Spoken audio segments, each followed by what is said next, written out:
What if I tell you that the grand narratives of pharaohs and queens often rested upon the quiet, unrecorded lives of countless women whose exquisite silks and rich meals could not erase the subtle, constant ache of a distant home and a choice never made? We quietly unravel these threads of the past. Welcome, weary traveler, to a quiet journey across the sands of time. Tonight, we drift softly along the banks of the mighty Nile, back to a civilization steeped in ancient grandeur and intricate mysteries, the world of ancient Egypt. Allow the gentle current of these long-forgotten stories to carry you, to calm your thoughts and perhaps to guide you towards a tranquil stillness. Imagine yourself, if you will, not in the comfort of your present moment, but transported back, far back, to the 14th century BCE. The setting is the bustling, yet often hushed, heart of Thebes, the grand capital of the new kingdom.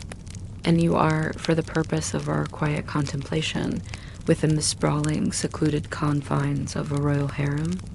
Your role is that of a slave, tending to the numerous wives, concubines, and royal children of the pharaoh. The first sensation that might envelop you is the pervasive scent of perfumes and unguents. The air, often still and warm within the inner chambers, feels thick with the heavy sweetness of lotus, myrrh, and various floral essences. These are scents designed for beauty and luxury, yet for you, they are simply part of the pervasive atmosphere of your confinement. They cling to the fine linen drapes, to the polished stone surfaces, and subtly to your own skin. Your days are governed by a quiet, demanding rhythm. Your hands know the texture of fine linen, endlessly sorting, folding, preparing.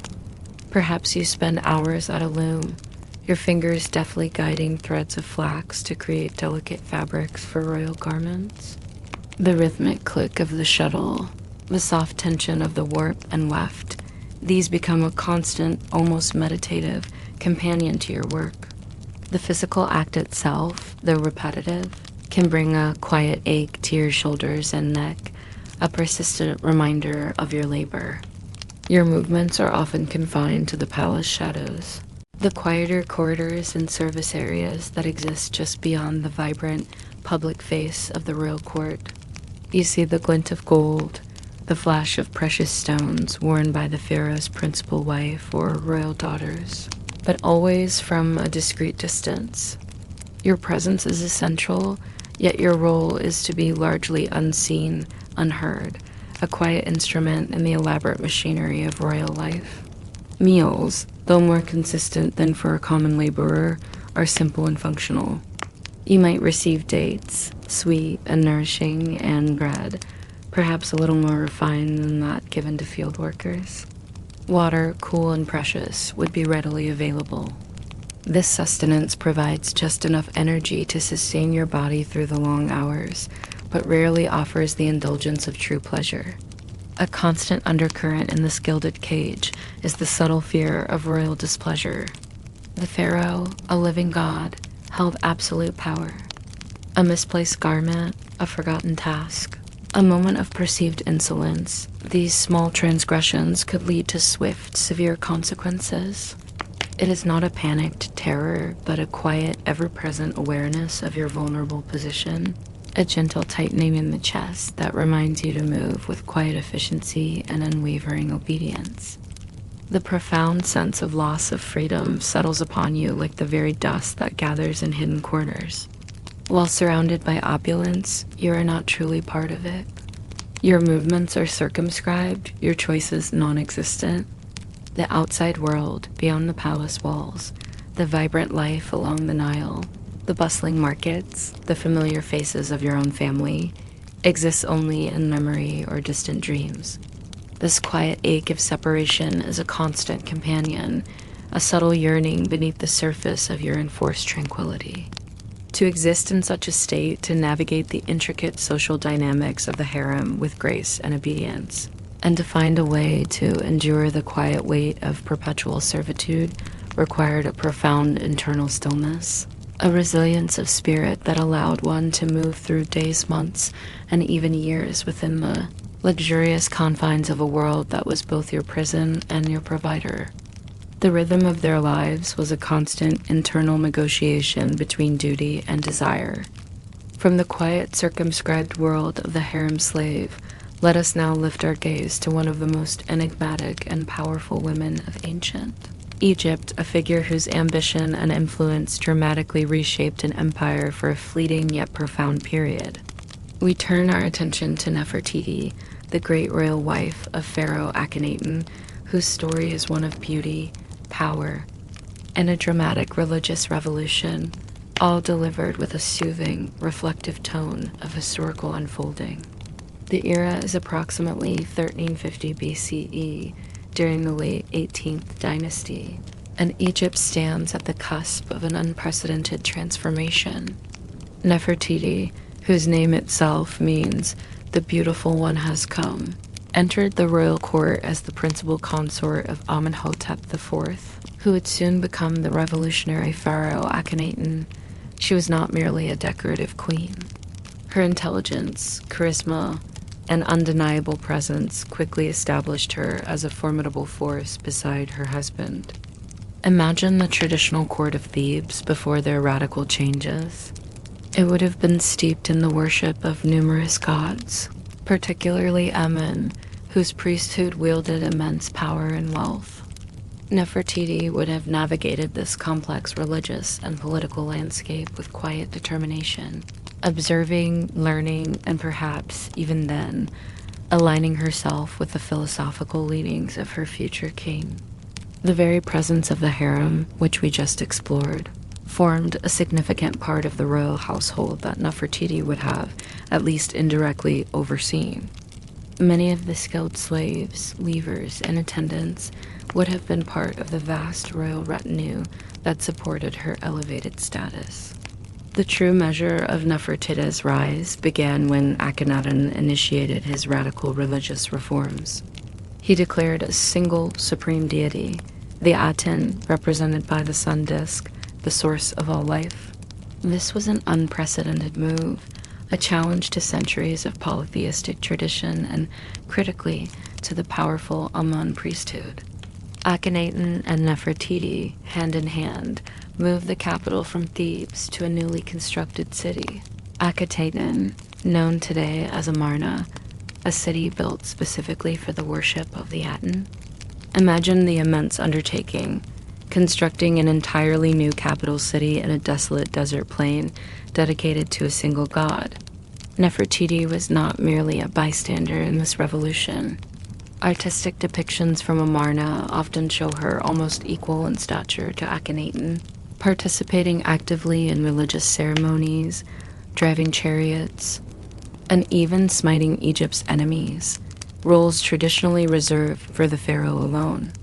This suggests a level of co-regency, a shared divine authority unique in Egyptian history. Her face, immortalized in the famous bust now residing in Berlin, radiates a serene confidence, a quiet power that transcends millennia. Her family life, though grand, would have been deeply intertwined with this religious fervor. She bore Akhenaten 6 daughters, and depictions show the royal couple openly displaying affection for their children, a stark contrast to the more formal representations of earlier pharaohs. These intimate family scenes, bathed in the light of the Aten, were part of the new religious iconography, emphasizing the divine nature of the royal family as intermediaries to the sole god. However, the Amarna reforms, for all their philosophical purity, were disruptive and deeply unpopular with the traditionalists and the common people who clung to their ancient gods. The sudden imposition of a new religion, the neglect of traditional temples, and the immense resources poured into the new capital caused widespread discontent. Nefertiti, as a central figure in this revolution, would have been acutely aware of these tensions, navigating a path between devotion to the Aten and the practicalities of governing an increasingly restive empire.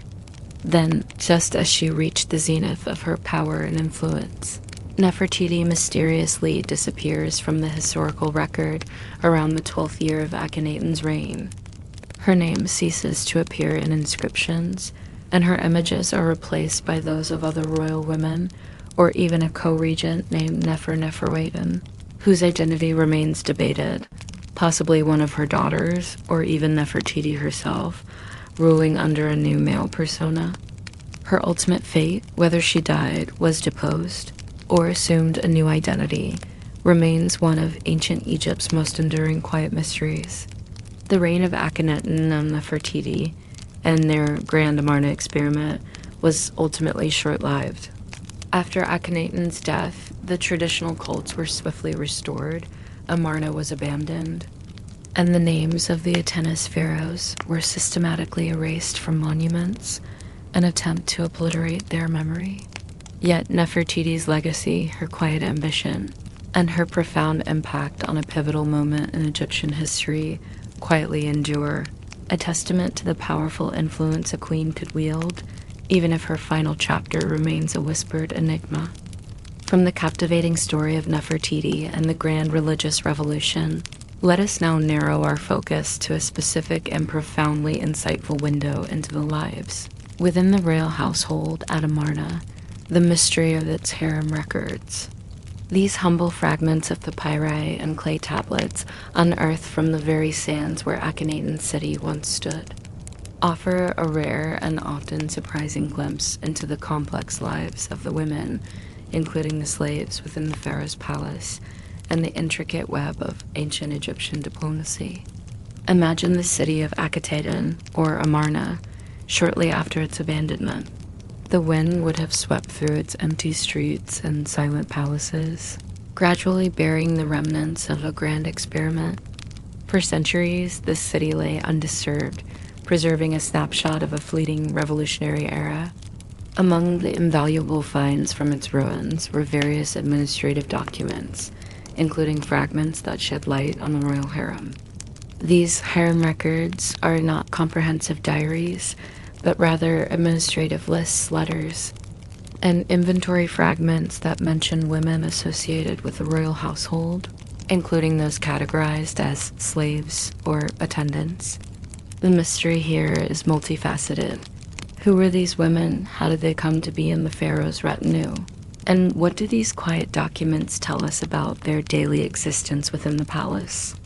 One particularly intriguing aspect revealed by these records, often corroborated by other diplomatic correspondence from the Amarna period, known as the Amarna letters, is the practice of royal marriage alliances and the exchange of women between great powers. Many of the women in the pharaoh's harem were not simply Egyptian. They were often daughters or sisters, sent as gifts or tributes from foreign kings of empires like Mitanni, Babylonia, Assyria, and the Hittites. Think of the journey these women would have undertaken, long, arduous travels across deserts and seas, far from their homelands, their families, and their familiar cultures. They would arrive with their own retinue of servants, their own customs, often bearing lavish dowries. For these princesses, entering the pharaoh's harem was a diplomatic duty, a means of cementing alliances and ensuring peace between powerful nations. While they held a certain status as royal women, they were still, in essence, transferred property, their individual desires often secondary to the political imperative. For the ordinary women within the harem, the slaves and attendants mentioned in these quiet records, their lives would have been profoundly shaped by this influx of foreign royalty. They would have learned to serve diverse mistresses, to navigate cultural differences, and to adapt to the ever-shifting dynamics of the royal household.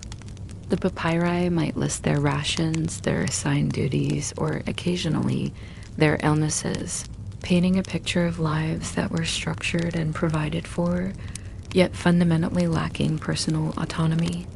The enigma of these records also extends to the subtle insights they offer into cultural practices around servitude and royal marriage. While we might perceive their situation as one of profound loss of freedom in the ancient world, becoming part of a powerful king's household, even as a slave could, sometimes offer a degree of security and status unavailable to those outside the system. For foreign princesses, it was the ultimate act of diplomacy, a personal sacrifice for their kingdom's benefit. The very existence of these administrative fragments, carefully catalogued and preserved for centuries beneath the sands of Amarna, is a testament to the meticulous bureaucracy of ancient Egypt.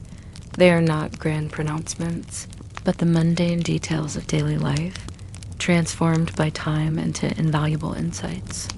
They spark a quiet curiosity about the individuals whose lives were reduced to entries on a scroll, whose stories we can only piece together from the faint whispers of faded ink. This segment allows us to reflect on the hidden truths of ancient Egyptian diplomacy and social structures, prompting a gentle wonder about the personal lives intertwined with the grand narratives of kings and queens.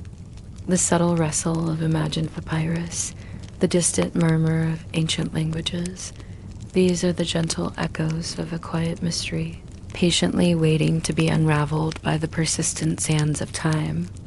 From the intricate, sometimes unsettling, insights gleaned from the Amarna Harem records, let us now gently transition to another realm of Egyptian elite life, the private, yet often bustling world of a wealthy Egyptian noble's palace. This offers a serene contrast to the enclosed life of a harem slave, and a glimpse into the opulent, religiously devout, and often politically active existence of Egypt's privileged class. Imagine stepping through a tall, often brightly painted gateway, leaving the dusty streets of a provincial town or the administrative quarters of Thebes. You enter a spacious, walled compound, a self-contained world designed for comfort and prestige. The air here would feel cooler, cleaner, perhaps carrying the subtle fragrance of blooming lotus flowers from a centrally placed lotus pool. The soft splash of water within this pool would be a soothing, constant sound, contributing to the tranquil atmosphere. The architecture of a noble's palace, while not on the colossal scale of royal residences, would still be impressive. Walls might be whitewashed or adorned with vibrant frescoes depicting scenes of daily life, banquets, hunting, or religious rituals. The interior spaces would be designed to capture breezes and provide shade, with high ceilings and carefully placed windows. The light, filtered and softened, would gently illuminate chambers adorned with fine wooden furniture, often inlaid with ivory or ebony. In the evening, the gentle flicker of alabaster lamps, their translucent bowls diffusing a soft, warm glow, would create an intimate and calming ambience. The daily rhythm of a noble was often divided between the management of their extensive estates, their public duties, and, crucially, their deep engagement with religious life. While a harem slave toiled in the palace interior, and foreign princesses navigated diplomatic marriages, the noble was a pillar of their community, responsible for local governance, justice, and the economic prosperity of their lands. Their wealth came from agricultural holdings, herds, and often from their official positions within the pharaoh's administration or the powerful temple complexes. Feasts in a noble's palace were grand affairs, though perhaps less extravagant than those of the pharaoh, yet still a testament to abundance. Imagine long, low tables laden with delectable dishes, succulent roasted duck or goose, tender cuts of beef, and baskets overflowing with sweet figs, dates, and pomegranates.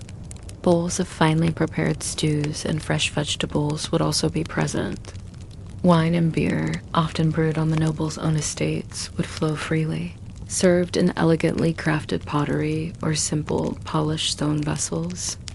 The sounds of such a feast would be convivial yet measured, the soft murmur of conversation, the gentle clink of eating utensils, and the captivating music provided by skilled entertainers.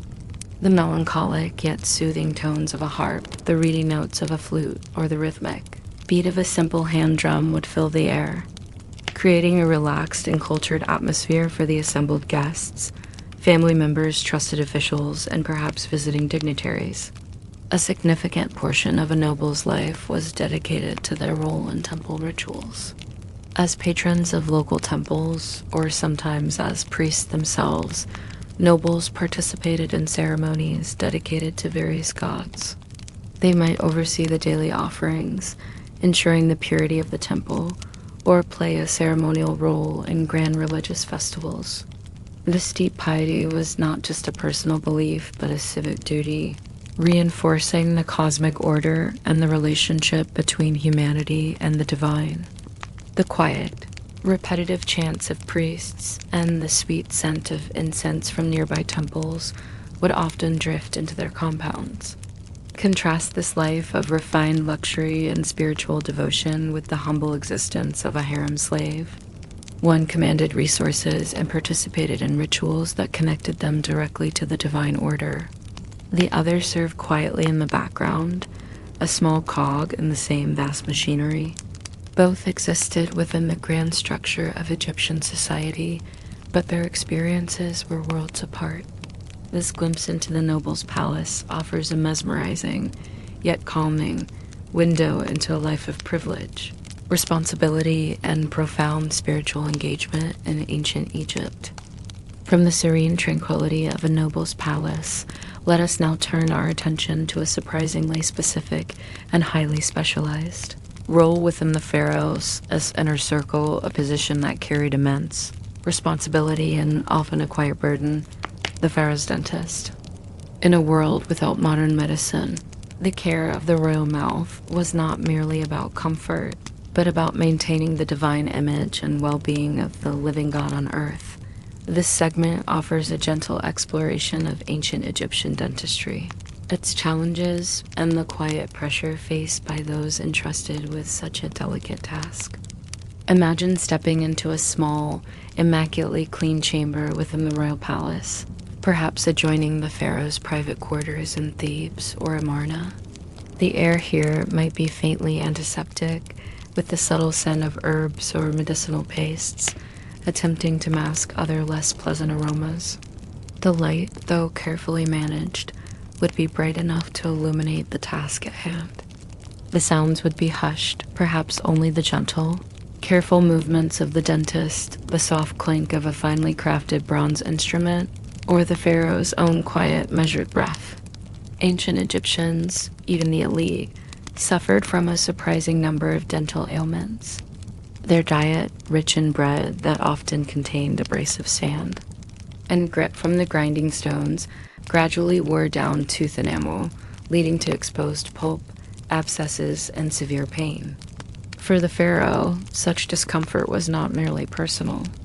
It could affect his ability to perform divine rituals, to speak clearly, or to present a perfect, unblemished image to his people. Thus, the pharaoh's dentist held a position of considerable importance, often among the highest-ranking physicians.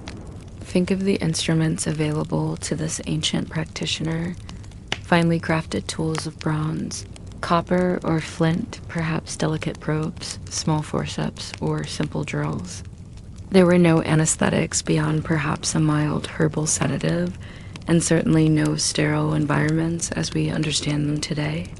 The work would have required immense patience, a steady hand, and a profound understanding of the delicate structures within the mouth.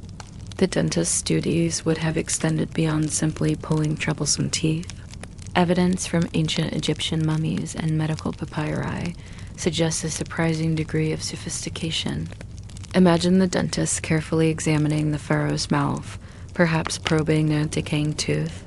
They might attempt to drain abscesses or even fill cavities with a form of resin, though this was rare.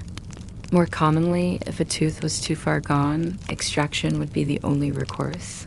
A painful but necessary procedure performed with precise, deliberate movements.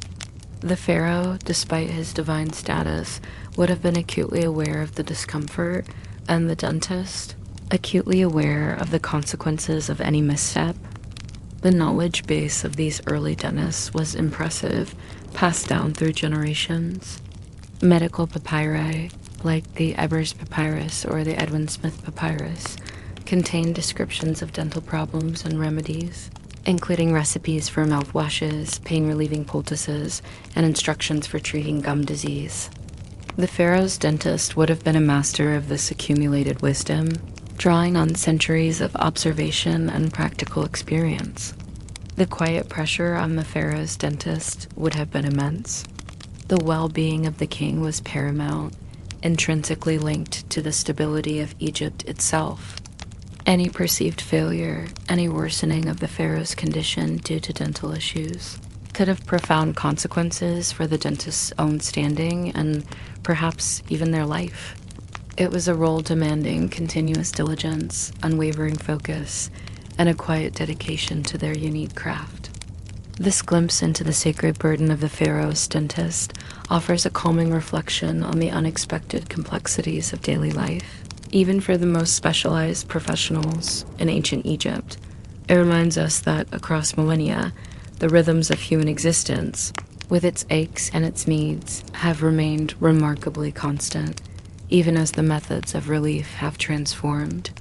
The subtle sounds of ancient tools at work, the quiet breaths, and the distant hum of discomfort all fade gently into the sands of time. From the specialized demands of the pharaoh's dentist, let us now contemplate the ultimate destination for every ancient Egyptian, regardless of their station, the afterlife. For them, death was not an end, but a transition, a journey to an eternal existence in the field of reeds. And the preparation for this journey, meticulously planned and executed, reveals a profound and calming aspect of their beliefs. This segment invites you to observe the quiet, deliberate rituals that ensured a successful passage to eternity. Imagine the atmosphere in a specialized workshop, perhaps near a temple complex or within a funerary precinct in ancient Thebes. This is not a place of mourning in the way we understand it, but rather a place of solemn, purposeful activity. The air might carry the distinct, yet not unpleasant, scent of natron, a natural salt used for drying, along with various resins and fragrant oils.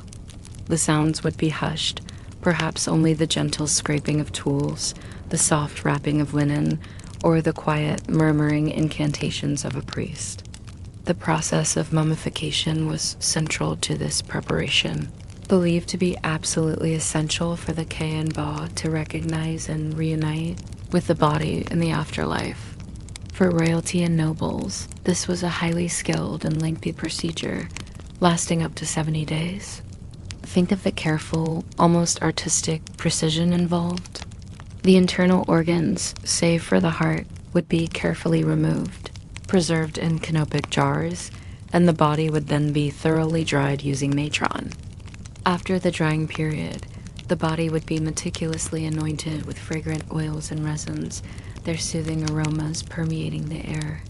Then began the intricate process of wrapping in linen bandages. Layer upon layer of fine linen strips would be wound around the body, each turn performed with careful deliberation. Amulets, small charms imbued with protective magic, would be placed between the layers, ensuring safety and divine favor for the deceased. The gentle rustle of these ancient linens, as they were carefully applied, would create a continuous, comforting sound. Beyond the physical preservation, the preparation for the afterlife involved a vast array of funerary goods and rituals. Imagine the crafting of elaborate coffins and sarcophagi, often made of painted wood or intricately carved stone, designed not just as containers but as miniature houses for the eternal journey. These would be adorned with protective deities, hieroglyphic spells, and scenes depicting the deceased's life and their expected journey through the underworld. For the wealthy, tomb chambers would be filled with objects believed to be needed in the afterlife: furniture, clothing, jewelry, food, and even small servant figurines known as ashapti, intended to magically perform work for the deceased in the land of the dead. Each item was placed with careful intention, in the quiet corners of classical Greece, act of provision for a journey into the unknown. From the inescapable burning thirst beneath a relentless sun written on to the chilling numbness brought by a cup of state-sanctioned poison, was a vital guide for the deceased. This journey explores them navigate the challenges of the woven into the fabric, past the judgment of Osiris, and reach the blissful field of reeds. The quiet recitation of these spells by priests during the rituals, or their silent inscription onto tomb walls, was an act of profound spiritual support, ensuring safe passage. This meticulous preparation, from the initial mummification to the final sealing of the tomb, was a testament to the Egyptians' deep faith in eternity. It was a process designed to bring quiet reassurance, not just to the deceased, but to the living, who believed they were ensuring their loved ones' peaceful and prosperous existence beyond the veil of death. The rhythm of their lives was not just about the present, but a constant, quiet anticipation of the eternal. The subtle scents of ancient unguents, the quiet sounds of careful wrapping, and the distant hum of ancient prayers fade gently, carrying us towards the peaceful understanding of a civilization profoundly connected to the great journey beyond. And so our tranquil journey through ancient Egypt gently draws to its close. We have traversed the spectrum of existence along the Nile, from the quiet confinement of a harem slave to the profound ambition of Nefertiti, from the intricate mysteries of Amarna's diplomatic records to the serene opulence of a noble's palace. We have even explored the unique pressures of the pharaoh's dentist, and finally observed the meticulous, calming preparations for the eternal journey into the afterlife. We have witnessed the profound contrast that defined this foundational civilization, its moments of servitude and its soaring heights of royal power, its administrative complexities and its spiritual devotion. It is a world both rigorous and ritually rich, a testament to the intricate and often contradictory nature of human societies across millennia. As the echoes of these timeless, yet deeply human, tales gently recede into the quiet of the past. Allow your mind to drift back to the comfort and stillness of your own space, your own time.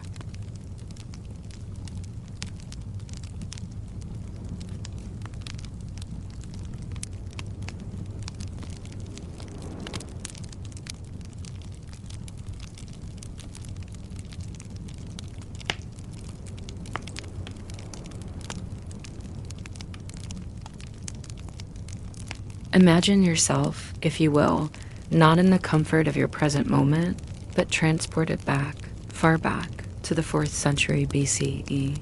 The setting is the outskirts of Athens, that celebrated city of philosophy and democracy. And you are, for the purpose of our quiet contemplation, a rebel. Perhaps you spoke out against the prevailing power, or perhaps you were captured in a conflict between rival city-states. Your situation is one of profound and inescapable vulnerability. The first sensation that might register is a deep, pervasive ache throughout your body. It is a dull, relentless protest from muscles strained and bones that feel heavy. You're bound, perhaps, to a rough wooden beam, your wrists and ankles secured by ropes, or, less commonly in this era, by rough iron fastenings. The weight of the wood presses against your shoulders and back, a constant, unyielding burden that grows heavier with each passing moment. The coarse texture of the timber chafes against your skin, a persistent, minor irritation within the larger discomfort. The sun, an indifferent golden orb in the clear attic sky, begins its slow, deliberate climb, then hangs suspended, beating down with a relentless intensity. You feel its warmth, then its dry heat, slowly drying the moisture from your skin. Your throat burns with an escalating thirst, a dry, rasping sensation that becomes a consuming focus. Each attempt to swallow is a struggle, and the thought of cool water, distant and unattainable, becomes a quiet agony. The air, dry and still, offers little relief, merely carrying the distant, indistinguishable sounds of daily life from the city, a world so near, yet utterly beyond your reach. Below you, you might perceive the shifting forms of a jeering crowd. Their voices are a low, indistinct murmur, punctuated by sharper, indistinguishable cries or taunts. These sounds are not sharp or startling. They are simply part of the pervasive atmosphere, a reminder of the public nature of your suffering. There is a sense of detachment in this observation, as if the sounds are coming from a great distance, absorbed by the vastness of the sky. The passing of time is marked by the slow arc of the sun and the gradual intensification of your physical state. There is no rapid descent, no sudden cessation of sensation. Instead, it is a prolonged exposure, a slow surrender to the elements and the increasing strain on your body. The ropes, or whatever binds you, feel tighter with each shift of your weight, each small, involuntary movement. The muscles in your legs and arms begin to tremble with exhaustion, a deep tremor that cannot be controlled. The dread of slow death is not a panic thought, but a quiet, settling realization. It is the understanding that this process will unfold over many hours, perhaps even days, a deliberate, public demonstration of power and consequence. There is no struggle left, only the slow, internal observation of your body's dwindling reserves. The gradual dimming of external sensations as your focus narrows to the fundamental needs of air and water. This method of execution, though not originating in Greece, was employed by various powers in the ancient world, including sometimes by Greek states, typically reserved for rebels, pirates, or slaves, those considered outside the normal protections of society, whose punishment served as a stark warning. To endure such a fate, to face this prolonged exposure and the slow, inevitable decline, required a resilience of spirit that most of us, in our comfortable present, can scarcely imagine. It was a stark, public statement, a chillingly effective method for the authorities of the time to maintain their order, allowing the rhythm of their lives to continue unbroken, even as another's quietly ceased. From the stark realities of physical suffering and public punishment, let us now shift our focus to a different kind of struggle. One fought not with blades or ropes, but with words and ideas. We turn our attention to one of ancient Greece's most iconic figures, a man whose life and death profoundly shaped Western thought, Socrates. His story is a poignant narrative of truth, questioning, and an ultimate sacrifice, delivered with the steady, reflective tone of history unfolding. The year is 399 BCE, and the setting is still Athens, but this time we are within the bustling heart of its democracy, specifically the Bouleuterion, or perhaps a large open-air assembly space serving as a courtroom. Socrates, an elderly man with a distinctive appearance, known for his relentless questioning of conventional wisdom, found himself on trial. The charges against him were serious: impiety, failing to recognize the gods recognized by the state, and corrupting the youth of Athens. Socrates had no grand speeches prepared, no elaborate defenses crafted by rhetoricians. His method, known as the Socratic method, involved engaging citizens in dialogue, exposing inconsistencies in their beliefs through a series of probing questions. While many found this intellectually stimulating, others, particularly the powerful and the established, found it deeply unsettling and threatening to the social order. They saw his influence on the young as subversive, his questioning of the gods as dangerous. Imagine the atmosphere in the courtroom, a large assembly of Athenian male citizens, serving as both jury and audience, perhaps numbering in the hundreds, even thousands.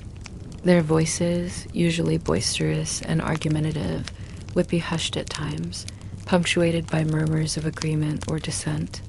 Socrates, rather than appealing to their emotions, chose to maintain his philosophical integrity. He spoke plainly, calmly defending his life's work, arguing that he was not corrupting the youth, but rather urging them to examine their lives and seek virtue above all else. He claimed he was a gadfly sent by the gods to sting the Athenian horse out of its complacency. Despite his logical arguments, and perhaps even because of his unwavering defiance and refusal to grovel for mercy, Socrates was found guilty by a relatively narrow margin. The customary procedure then allowed the condemned to propose an alternative penalty to the one sought by the prosecution. The prosecution proposed death. Socrates, with characteristic irony, suggested he be rewarded with free meals for life at the Prytaneum, a great honor usually reserved for Olympic victors for his service to the city. This, understandably, did not endear him to the jury, who then voted overwhelmingly for the death penalty. His sentence was to drink hemlock, a potent poison. This was a form of state-sanctioned execution, a quiet, internal process, rather than a public spectacle of physical torment. The grim realities of ancient punishment could manifest not only in public displays, but also in more controlled, yet equally final means. Imagine Socrates in the quiet solitude of his prison cell, surrounded by a few devoted students and friends. The atmosphere would be heavy with sorrow, but Socrates himself remained remarkably composed. He continued to discuss philosophy, the nature of the soul, and the inevitability of death, treating it not as an end, but as a transition. When the jailer brought the cup of hemlock, Socrates drank it without hesitation. The effects of hemlock are described as beginning with a feeling of heaviness in the limbs, followed by numbness and coldness gradually ascending through the body, leading to paralysis and eventually respiratory failure. This was a slow, creeping process, a form of internal torture that steadily extinguished life.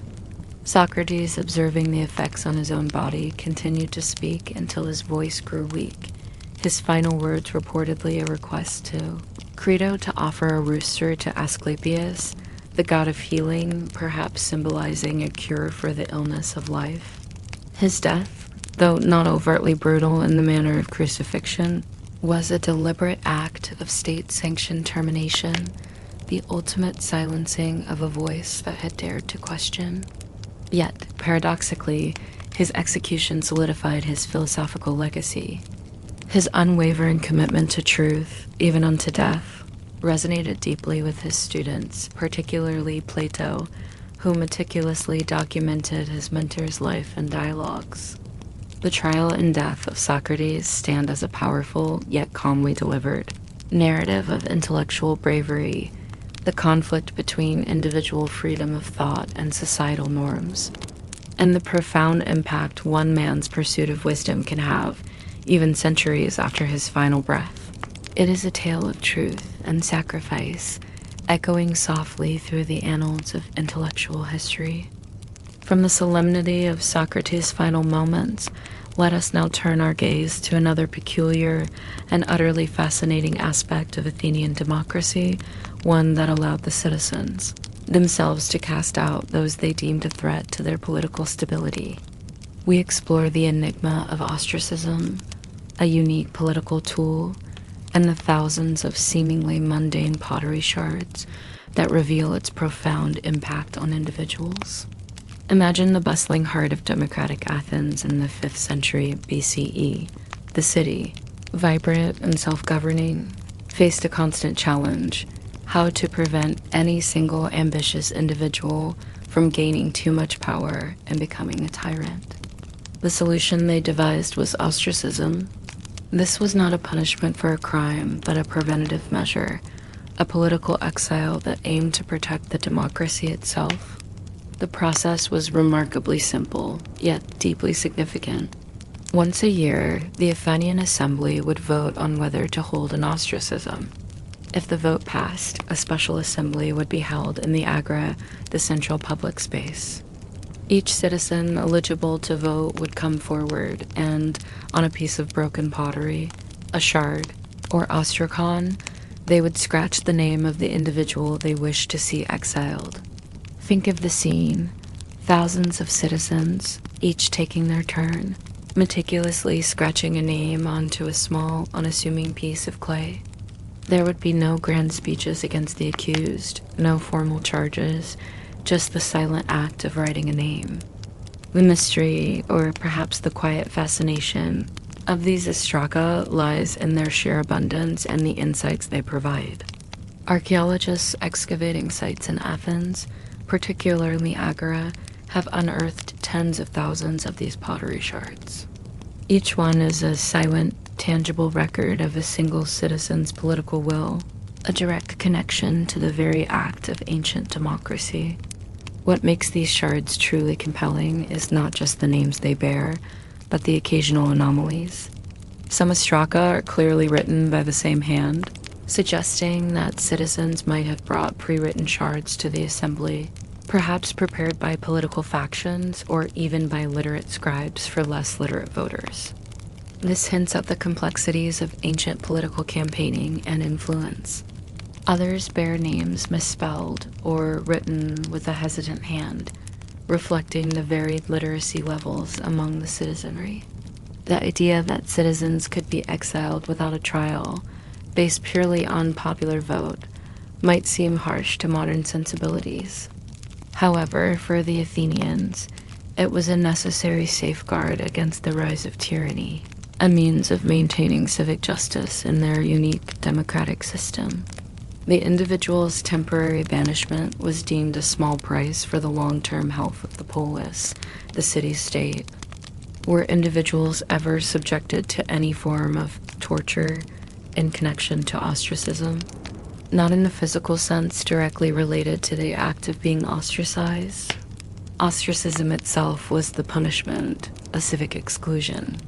However, the process leading to an ostracism could be fraught with political maneuvering, public humiliation, and intense rhetorical battles, a form of public shaming named character assassination that, for prominent individuals, could be a psychological ordeal. The torture in this context was more societal and reputational, a public stripping away of honor and influence rather than physical pain. The dread for a prominent citizen was not necessarily the lash, but the sudden silent consensus of thousands of names scratched on pottery, signifying rejection. The thousands of ostraca found today are not just archaeological curiosities. They are direct physical links to a vibrant, often turbulent, political system. They evoke a quiet wonder about how such a direct, almost brutal, form of civic justice functioned. They remind us that even in a society celebrated for its philosophical achievements, the mechanisms of power and the safeguarding of freedom could involve deeply personal and sometimes stark consequences for the individual. The soft clinking of these ancient fragments, when held in the mind's eye, whispers tales of democracy in its rawest form. The aristocrats' role in politics was inherent to their status. They participated in the assemblies, served on juries, and held various magistracies, shaping the very democracy that could, paradoxically, also exile its prominent citizens through ostracism. Their education, typically encompassing rhetoric, philosophy, and gymnastics, prepared them for this active civic life. They were expected to contribute to the public good, whether through military service, funding public works, or simply through their wisdom and influence in the assembly. While their lives were cushioned by wealth and privilege, they were not entirely free from the broader societal forces. The political machinations that could lead to an ostracism, or the pressures of maintaining one's reputation, were ever present. Yet, the overall impression from within these private walls is one of controlled elegance, intellectual pursuit, and a deep engagement with the very ideas that would define Western civilization. This glimpse into an Athenian aristocrat's villa offers a mesmerizing, yet calming window into a world where the pursuit of knowledge and civic engagement defined a life of privilege. It is a striking contrast to the harsh realities faced by those on the margins, highlighting the diverse experiences within the vibrant, complex tapestry of ancient Greek society. From the public squares and intellectual gatherings of Athenian men, let us now gently shift our focus to a quieter, often overlooked, yet profoundly significant aspect of ancient Greek life, the existence of Athenian women. Their world, though largely confined to the home, was rich with its own rhythms, duties, and subtle forms of influence. This segment offers a calming glimpse into their daily routines, their roles, and the quiet strength that sustained the Athenian household. Imagine the gynekonitis, the women's quarters, within an Athenian home, perhaps adjacent to the main courtyard we explored earlier. Unlike the grand public spaces of men, this area would be more private, intimate, and functional. The sounds here would be softer, the rhythmic click-clack of a loom as fabric is woven, the gentle rustle of linen, the quiet murmur of women's voices as they oversee household tasks or teach their daughters. The air might carry the clean scent of freshly spun wool or the subtle fragrance of dried herbs. An Athenian woman, particularly one of respectable status, would find her life primarily centered around the management of the oikos, the household. This was a complex and demanding role, involving far more than simply cleaning or cooking. She was responsible for supervising the slaves, managing the family's provisions, ensuring there was enough grain, oil, and wine, and overseeing the production of textiles. The ability to produce fine cloth, from spinning the raw wool to weaving intricate patterns, was a highly valued skill and a mark of a respectable woman. Think of the meticulousness involved in these tasks. The careful measurement of provisions, the oversight of slaves who performed much of the physical labor, the patience required for weaving, where a single garment could take weeks or even months to complete. These were not glamorous activities, but they were the very bedrock upon which the household's stability rested. Her days were a continuous cycle of these essential duties, ensuring the comfort and well-being of her family. While women were largely excluded from formal public life, from voting in the assembly or participating in philosophical debates, their influence within the oikos was considerable. They held the keys to the household stores, they raised the children, and they passed down the traditions and values that shaped Athenian citizens. For an Athenian girl, her education was practical, focused on preparing her for this crucial domestic role, learning alongside her mother and female relatives. Religious life offered women a more visible public role. They participated in festivals and performed rituals to honor the gods, particular goddesses like Athena or Demeter. Imagine the quiet procession of women, draped in fine cloaks, moving through the streets of Athens during a sacred festival, their voices raised in hymns, their presence adding a layer of solemn devotion to the city's religious life. These moments provided a sense of community and a connection beyond the confines of their homes. Even within their limited public sphere, there were subtle forms of female agency. Through their children, through their management of wealth, and through their participation in religious rites, Athenian women exercised a quiet yet fundamental power. Their lives, though seemingly circumscribed, were filled with purpose, skill, and the deep satisfaction of maintaining the heart of the Athenian family. The gentle rhythm of their lives, focused on the continuous flow of domestic duties and familial care, provided the quiet bedrock for the grander philosophical and political endeavors of the men. From the quiet sanctity of the Athenian home, let us now journey to a place where the pulse of ancient Greece beat with a different rhythm, the bustling, yet ultimately calming, port of Piraeus. This was the maritime gateway to Athens, a vital hub of trade, communication, and strategic importance, connecting the landlocked city to the vast open sea. This final segment invites you to observe the gentle ebb and flow of life at the edge of the Aegean. Imagine standing on the docks of Piraeus in the 5th century BCE. The air here carries a different medley of scents than the city center or an aristocratic villa. Here, you would perceive the mingled aromas of salt and sea air, of drying fish, of tar from shipbuilding, and perhaps the exotic spices brought in by distant trading vessels.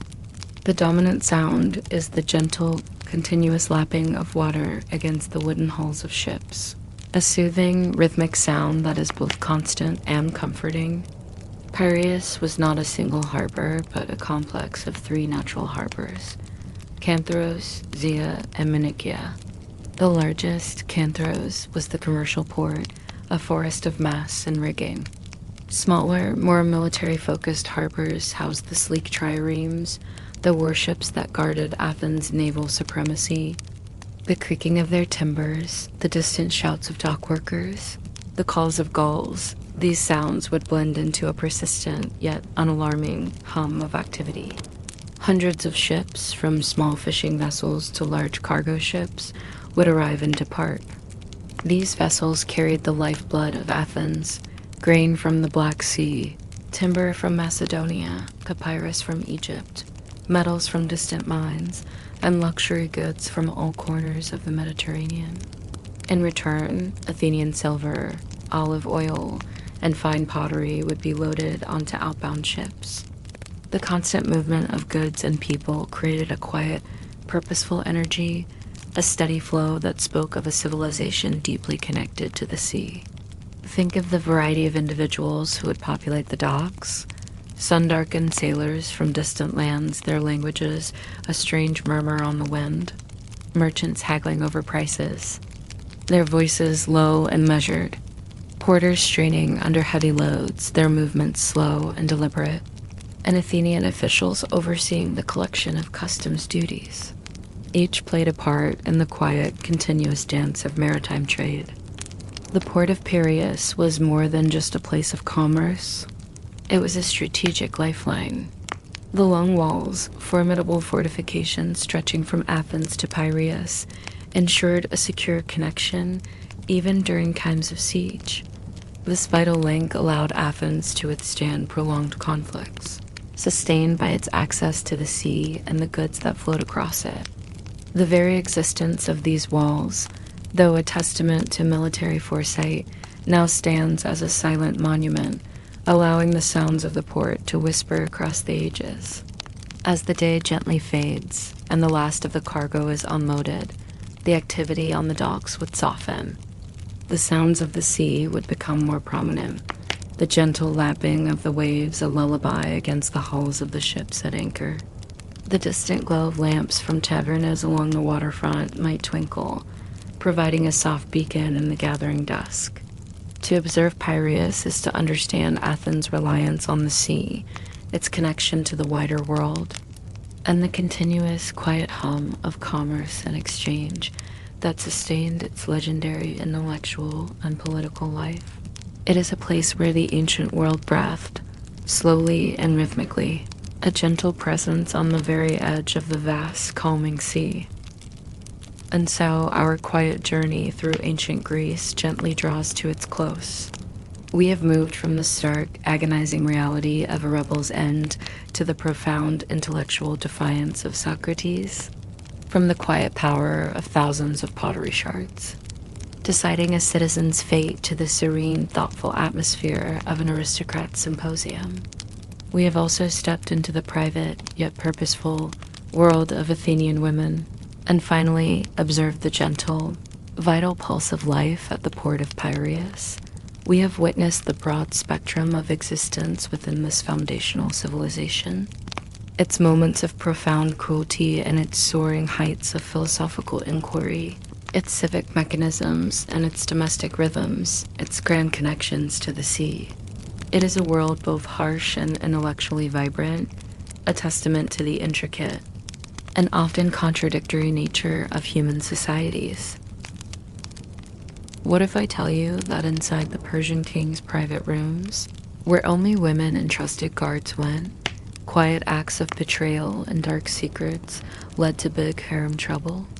We look at these old hidden scandals. Imagine yourself, if you will, not in the comfort of your present moment, but transported back, far back, to the 5th century BCE. The setting is the heart of the Persian Empire, the grand, imposing city of Persepolis, specifically within the deeply secluded, yet vast, royal harem. And you are, for the purpose of our quiet contemplation, an attendant. Perhaps you came to this place as a young girl, or perhaps you were brought from a conquered land, your life now intricately woven into the fabric of the great king's household. First sensation that might envelop you is the distinctive scent of the harem. It is a rich, complex fragrance, pervasive and ever-present. Notes of rosewater, used generously for bathing and anointing, mingle with the heavier aromas of myrrh and frankincense burned in elegant censers, and the subtle, sweet undertone of various floral essences. This perfumed air, often still and warm, contributes to the sense of being in a world apart, guarded from the outside. Your days are governed by a quiet, demanding rhythm. Your hands know the delicate feel of silk, endlessly sorting, smoothing, and, most frequently, sewing. Imagine your fingers guiding a fine needle through the lustrous fabric, creating intricate embroidery for robes or mending the flowing curtains that separate chambers. The gentle, almost imperceptible whisper of silk against itself, the soft tension of the thread, these become constant companions to your work, a quiet testament to the hours spent in diligent service. Your shoulders might feel a dull ache from the precise, repetitive movements, a continuous, subtle protest from your body. Your movements are largely confined to the inner sanctums, the labyrinthine corridors and private courtyards that exist. Behind the heavy, guarded gates, you move with purpose, yet always with a sense of quiet discretion. The sounds here are muted, the soft padding of bare feet on cool stone, the distant splash of a fountain in an unseen garden, the gentle tinkle of a servant's anklets. Every interaction is measured, every glance careful, for this is a place where words, even whispered ones, can hold immense weight. Meals, while perhaps not luxurious for an attendant, are regular and sufficient. You might partake of simple, nourishing portions of barley porridge, warmed with dates or a touch of honey, alongside flatbreads and perhaps dried fruits. Cool water, drawn from deep wells, would be your constant refreshment. This sustenance sustains you through the long hours, allowing for quiet efficiency in your duties. Rather than indulgence, a pervasive yet subtle undercurrent in this opulent environment is the fear of royal displeasure. The great king's power is absolute, his will unquestioned. The queens and royal women, though elevated, also navigate a precarious world of favor and rivalry. A misstep, a careless word, an unintended offense. These small transgressions could lead to swift, severe consequences, not necessarily public. Displays of physical punishment, but a sudden disappearance, a demotion, or a quiet removal. It is not a panicked terror, but a constant, gentle tightening in the chest that reminds you of your vulnerable position, urging you to move with quiet precision and unwavering obedience. And then there are the dangerous plots that, despite the thick walls and guarded entrances, subtly permeate the air. You do not seek them out, but you overhear fragments, a hushed conversation about a rival queen's influence, a veiled reference to a noble's fall from favor, a whispered concern about a distant military campaign that might affect the balance of power. These are not loud, dramatic declarations, but soft, fleeting phrases, half-caught sentences that hint at grandeur. More perilous schemes unfolding at the highest echelons of the empire. The very air seems to hold these secrets, creating a sense of subtle tension beneath the calm, perfumed surface sought to exist in such a state. To navigate the intricate social dynamics of the royal household with grace and discretion, and to find a way to endure the quiet weight of perpetual observation and potential peril required a profound internal stillness. It demanded a resilience of spirit that allowed one to move through days, months, and even years within the luxurious confines of a world that was both your existence and a potential source of quiet danger.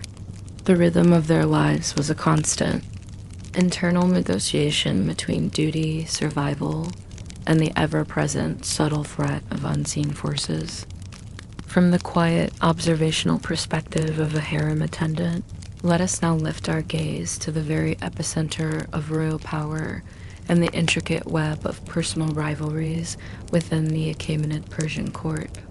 We turn our attention to Statera, one of the principal wives of King Artaxerxes II, a figure whose life was a poignant narrative of love, ambition, and tragic conflict, delivered with a soothing, reflective tone of history unfolding. The era is approximately 400 BCE, and the Persian Empire, though vast and powerful, is often subject to the internal machinations of its own royal family. Artaxerxes II, a ruler known for his long reign, had many wives and concubines, but two women, in particular, dominated his life and the court's attention, his principal wife, Statera, and his formidable mother, Parysatis. Imagine the complex dynamics within the royal court at Susa or Persepolis. This was not just a place of grand ceremonies and diplomatic receptions, but also a stage for intense personal struggles. Statera, by all accounts, was deeply beloved by Artaxerxes II. She was known for her beauty, her kindness, and her genuine affection for the king. Her presence would have brought a certain warmth to the royal household, a stark contrast to the colder, more politically calculating demeanor often attributed to Parysatis. Parysatis, the queen mother, was a figure of immense influence, deeply experienced in the cutthroat politics of the court. She had seen suns ascend and fall, and she guarded her power fiercely. Her relationship with Statera was, from its very beginning, fraught with tension. This was not merely personal animosity. It was a struggle for the ultimate influence over the king and, by extension, the empire. The harem, which we explored previously, served as a breeding ground for such rivalries, a place where whispers could become plots and alliances shifted like desert sands. Statera's rise to prominence would have been quietly observed by every attendant, every eunuch, every minor wife, creating an undercurrent of silent tension. The conflict between Statera and Parysatis manifested in various ways. It might have begun with subtle slights, whispers campaigns, or attempts to undermine each other's influence with the king. Parysatis, with her vast network of loyal servants and her deep understanding of court politics, was a master strategist. She would likely have carefully observed who Statera favored, which foreign dignitaries she received, and how her children were being raised, all as potential points of leverage or weakness. One notable instance of their conflict, though not directly a scandal in the modern sense, was Parysatis' cruel treatment of a eunuch favored by Statera, followed by her brutal revenge on another of Statera's servants.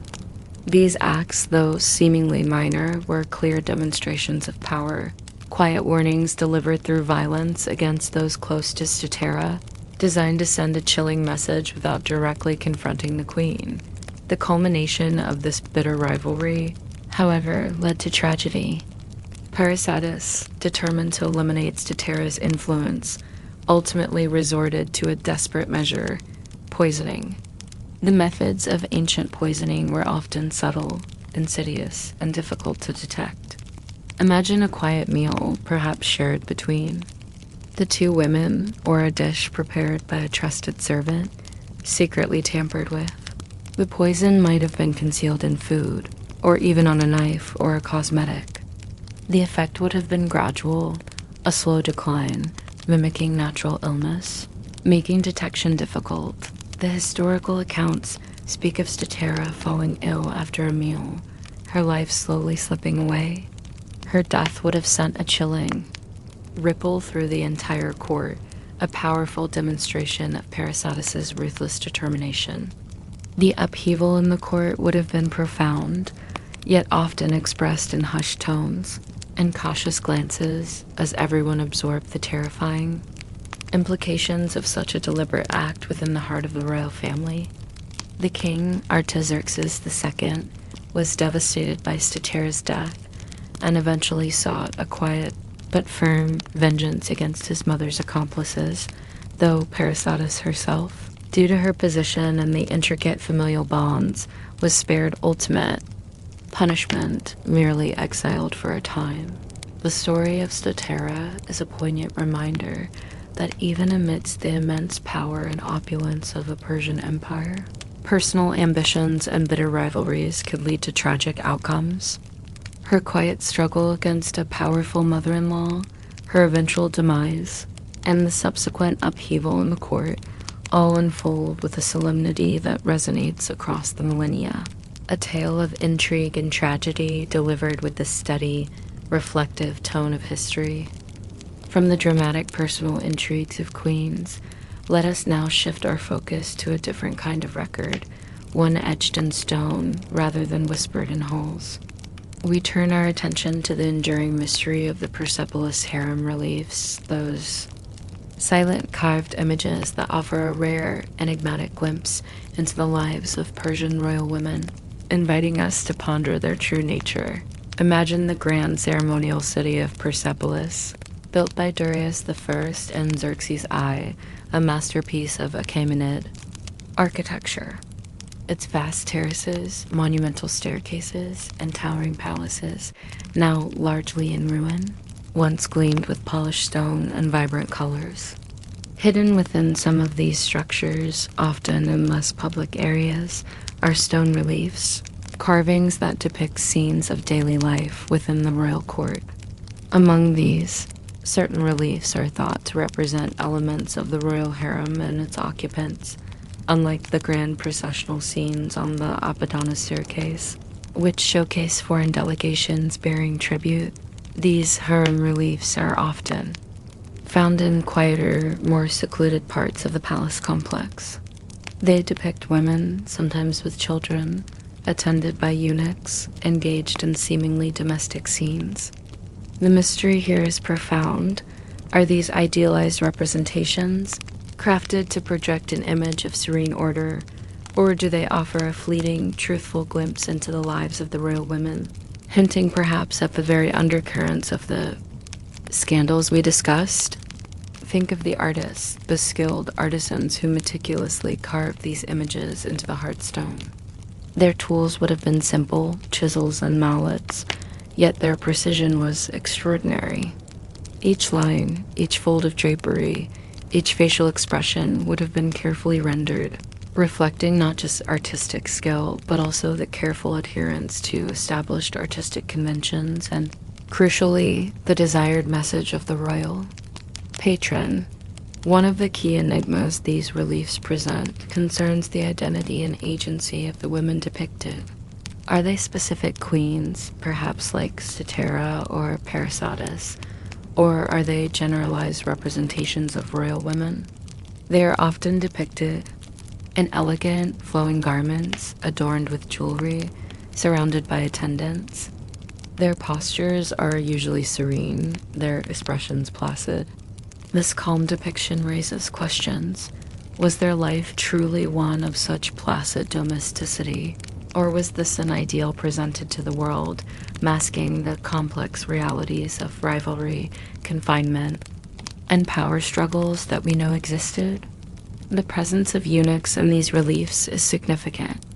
Eunuchs, castrated males, were integral to the Persian harem system, serving as trusted guardians, administrators, and intermediaries between the women and the outside world. Their depiction alongside the women underscores their crucial role in maintaining the security and order of these secluded quarters, adding another layer to the understanding of harem life. Their silent, watchful presence, even in stone, suggests the controlled environment. Furthermore, these reliefs, viewed through the lens of other historical accounts, like those of Greek writers, which often sensationalize the Persian court, spark curiosity about the cultural practices around Persian royal women. Unlike some other ancient societies, Persian royal women, especially the Queen Mother, could wield significant political influence, often behind the scenes. While the reliefs show them in domestic settings, the power struggles, the schemes for influence, the delicate dance of familial politics were very real. The stone, in its quiet stillness, only hints at these deeper currents. Archaeological finds, such as the fragments of these very reliefs, unearthed from the silent ruins of Persepolis, allow us to directly engage with these questions. They are not merely ancient art, they are tangible pieces of a grand puzzle, inviting calm contemplation. They prompt us to consider how much a public image might diverge from private reality, how power could be wielded in subtle ways, and how societies chose to represent the lives of their most secluded, yet influential figures this segment allows. Used to reflect on the enigmatic nature of ancient art and the hidden truths it might convey. prompting a gentle wonder about the private lives intertwined with the grand narratives of kings and empires. The subtle brushing sound against ancient stone, the quiet hum of contemplation, these are the gentle echoes of a quiet mystery, patiently waiting to be unraveled by the persistent winds of time. From the veiled mysteries of the royal harem and the silent narratives etched in stone, let us now gently transition to another realm of Persian elite life, the sprawling, opulent world of a Persian satrap's palace. This offers a striking contrast to the attendant's confined existence and a captivating glimpse into the administrative grandeur, diplomatic complexities, and luxurious daily routines of the empire's regional governors. Imagine stepping through a grand, perhaps brightly colored, gateway into a vast, meticulously maintained compound far from the central court of Persepolis. This palace, though not imperial, would be a miniature reflection of the great king's splendor, a center of power in a distant province. The air here would feel rich and still, perhaps carrying the subtle fragrance of saffron from kitchens, or the clean scent of polished wood and stone. The soft murmur of many voices, speaking various languages, would form a constant low hum, signifying the diverse affairs of the SATRAP. The architecture of a satrap's palace would combine functionality with impressive display. Walls might be adorned with vibrant frescoes depicting hunting scenes, royal audiences, or scenes of court life. Interior spaces would be designed for comfort and the efficient conduct of business, with large audience halls, private quarters, and extensive service areas. The light, often filtered through intricate lattice or thick tapestries, would softly illuminate chambers furnished with elegant wooden furniture, often inlaid with precious metals or ivory. In the evening, the gentle flicker of silver goblets, catching the lamplight and the soft glow from oil lamps, would create a sense of refined luxury. The daily rhythm of a satrap was one of immense responsibility and considerable luxury. Unlike the quiet service of a harem attendant, the satrap was a direct representative of the great king, governing a vast province, collecting tribute, maintaining order, and commanding a local army. Their days were filled with administrative duties, judicial rulings, and, critically, diplomatic councils with local leaders and foreign envoys.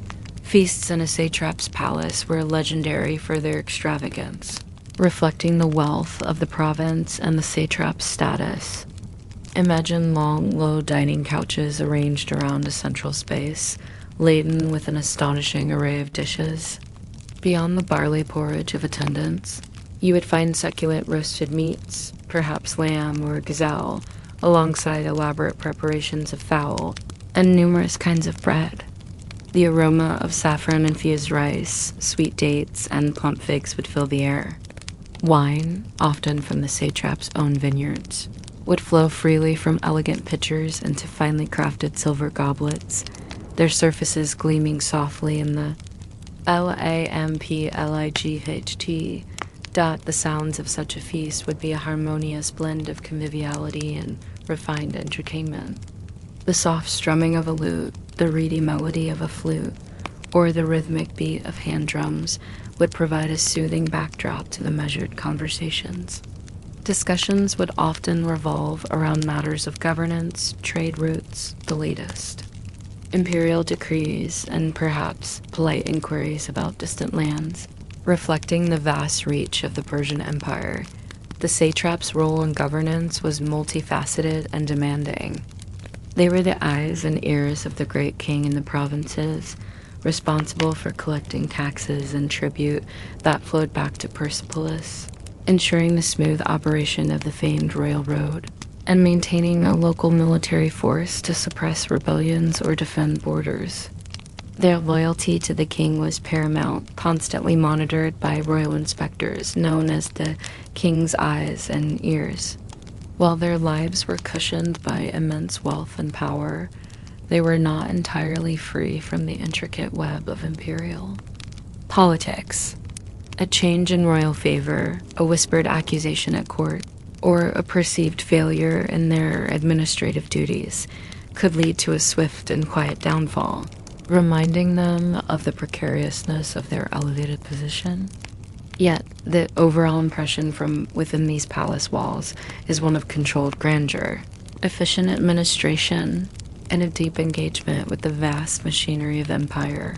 This glimpse into a Persian satrap's palace offers a mesmerizing yet calming window into a life of immense privilege, responsibility, and strategic importance in ancient Persia. It is a striking contrast to the more enclosed, uncertain existence of a harem attendant, highlighting the diverse experiences within the vast, intricate tapestry of the Achaemenid Empire. From the administrative grandeur and opulent feasts of the satrap's palace, let us now gently transition to a space of profound tranquility and calculated beauty, the Persian royal gardens, or paradisa. These meticulously designed landscapes were more than mere decorative elements. They were expressions of imperial power, symbols of order, and havens of peace in a vast and often turbulent empire. This segment invites you to wander through these quiet, ordered worlds, discovering their calming rhythms and hidden significance. Imagine stepping from the harsh, sun-baked landscape of the Persian plateau into a cool, shaded enclosure. The air here would be noticeably different, thick with the sweet, earthy scent of blooming flowers, roses, lilac, violets, mingling with the sharp, clean aroma of cypress and cedar trees.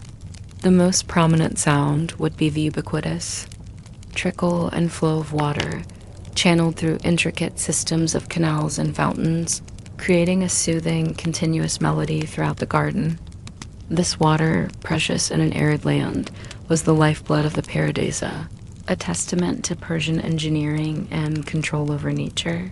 The design of these gardens was highly symbolic and geometric, often following a strict quadripartite layout known as chaharbagh, or four gardens.